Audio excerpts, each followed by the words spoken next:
Welcome to Donmar TV News Channel. Tuloy ang pagkandidato bilang presidente ni Mayor Sara Duterte ng Davao City, may basbas man o wala ng kanyang amang si President Rodrigo Duterte. Ito ang mariing na pahayag ni dating Camarines Sur Representative Rolando Nonoy Andaya Jr. Yan ay kahit pa ulit-ulit na umunong sinasabi ng Pangulo na hindi pambabae ang trabaho ng presidente. Anya, matagal nang inihanda ni si Mayor Sara para sa larangan ng politika. Ibinahagi rin ng dating mambabatas ang pagbisita nila Gibo kay Mayor Sara sa Davao. At tanging si Teodoro lang daw ang nagpakita ng suporta sa advokasya ni Sara nang magpaturok ito ng COVID vaccine sa harap mismo ng alkalde. Hindi na rin anya kailangan ng survey ni Teodoro dahil kwalipikado ito sa lahat ng aspeto. Posible rin silang tumakbo bilang independent candidates. Nagpasaring din si Andaya sa ibang kandidato na anya ay puro lamang salita pero kulang naman sa gawa. Iniiwasan din nila ang partisan politics dahil ayaw nila ng maraming demands mula sa mga umaanib lamang sa kanilang partido para sa pansarili lamang ang iniisip. Alam niyo mga kababayan, nakita na natin ang ganda ng Pilipinas. Nakita na natin kung ano ang pamumuno ni Pangulong Duterte. Nakita natin kung paano magserbisyo yung mama. Hahayaan pa ba natin na mawala ang ganyang serbisyo at ang ipapalit natin yung mga oportunista pagkatapos pakinabangan si Pangulong Duterte? Manny, isa ka rin tanga. Nakakahiya ka. Ayaw mo na pala sa administrasyon. Nagsasalita ka. Ba't hindi mo mapitawan ng PDP laban? Halos karaming mga member ng PDP laban, sinusuka ka na. Kapituko ka rin sa PDP laban. Kapituko ka. Bakit? Dahil wala na ba itong matanggap sa'yo na partido? Hindi niya mapipigyan na ng tao. Lalong umaangat si Sara. Lalong umaangat, mga kababayan. Yan ay dahil, ito na lang isipin yung mga antay. Bakit patuloy umaarangkada ang survey kay Sara? Bakit patuloy umaangat ang kanyang pangalan? Simple. Simple lang. Dahil sa magandang record ng kanyang ama. Dahil sa magandang ginagawa ng tatay. Siyempre, kung maganda ang ginawa ng ama, maganda rin ang gagawin ng kanyang anak pag siyang naupo sa Malacanang. Yan ang ayaw ninyo. Kaya kayong mga putang ina ninyo ng mga kalaban ng administrasyon, simple lang ang gawin ninyo. Simulan nyo na ngayon magbigti nang ngayon pa lamang hindi nyo na matanggap ang pag-uupo ni Sara Duterte sa Malacanang sa 2022. Ngayon pa lang, magbigti na kayo. Dapat po tayong magkaisa mga kababayan. Kung talagang gusto natin na magpatuloy ang magandang ginawa ni Pangulong Duterte, huwag natin nahayaan na magwagi ang kalaban ng administrasyon. Ang kailangan ng ating bansa, kamay na bakal. Yan ang kailangan natin. Bakit sasabihin nila si Sara babae? Walang isyu kay Sara kung babae yan. Kayang manampal yan. Kayang manapak ng tao yan. At si Sara naman ay abogada, nag-aral. Sino? Itong si Manny Pacquiao? Anong alam niyan? Nagdudunong-dunungan.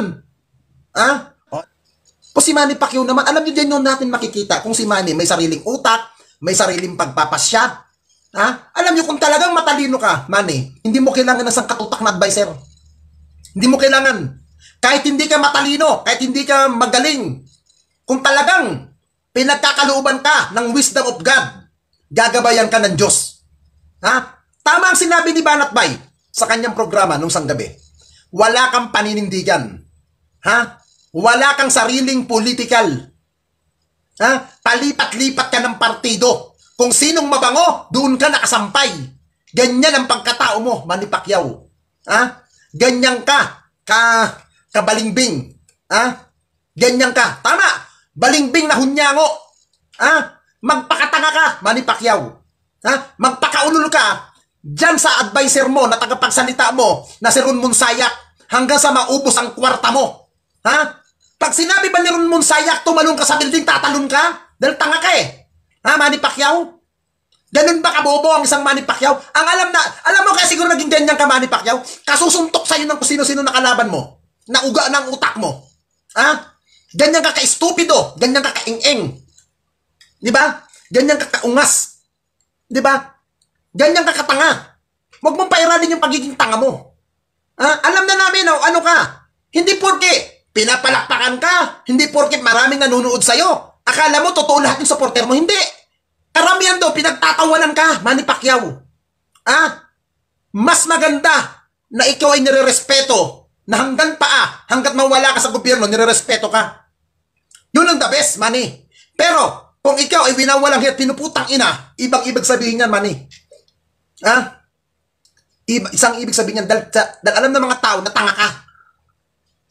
Huwag mo lang ipakita. Alam na namin na wala kang pinag-aralan, Manny. Maawa ka sa sarili mo, Manny Pacquiao. Ipakita mo sa sarili mo na meron ka sariling paninindigan, may sarili kang pagpapasya. Hindi yung nakaano ka sa mga advisor mo na tanga. Pinapahama ka ng mga taong yan. Pinapakita nila na ikaw ay tanga. Kung may malasakit ang mga taong nakapalibot sa'yo, Manny, bibigyan ka ng magandang advice. Bibigyan ka ng magandang payo na hindi mo ikakasira. Di ba? Dati todo-todo depensa ka kay Pangulong Duterte. Di ba?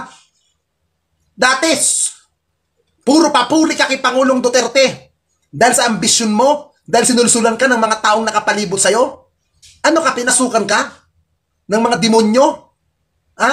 Bakit? Ituloy mo, Manny Pacquiao. Kaya Isko Moreno, ituloy mo ang pagtakbo mo ng pagkapangulo. Nang makita ninyo kung saan kayo dadamputin ng kangkungan. Ipakita ninyo, karapatan yung tumakbo.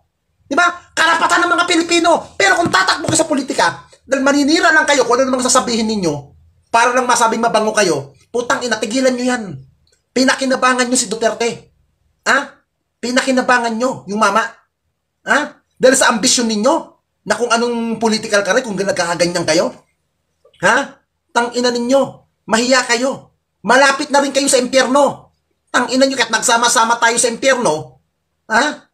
Mahiya kayo. Yan ba ang gusto nyo maglingkod sa bayan? Tapos para lang magpasikat, kung sino-sinong sisiraan ninyong na nakaupo at tinulungan kayo? Ha? Yan ang gusto ninyo? Tapos nga, pinakita mo bang kabubuhan mo? Gusto mo pa? Ibalik ang ABS-CBN? Ganyan kakainutil. Ha?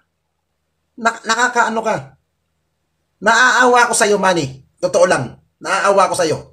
Lahat na lang pinasukan mo. Pagiging singer, pagiging pastor, ha? Pagiging sabongero, di ba? Pagiging coach ng PBA. Pinasok mo lahat. Ha? Para lang sa kasikatan. Halos hindi mo na nga kailangan gawin yan eh. Di ba? Hindi mo na kailangan gawin yan. Ha? Pero ikaw mismo ang naglalagay sa sarili mo para bastusin ka. Ganyan ka ang tanga. Ha? Okay na sana yung ginagawa mo eh. Yung pagpuri kay Pangulong Duterte, pag utang inang buhay naman to. Ako kahit ako supporter ng Pangulo, alam ko ang limitasyon. Pero ikaw, tang ina, gamit na gamit mo si Duterte. Pero, tang ina, wala kang utang na loob din, isa ka rin tanga. Ing-ing ka. Kaya alam mo, dapat yung tagakanta mo, na si Fred Aguilar,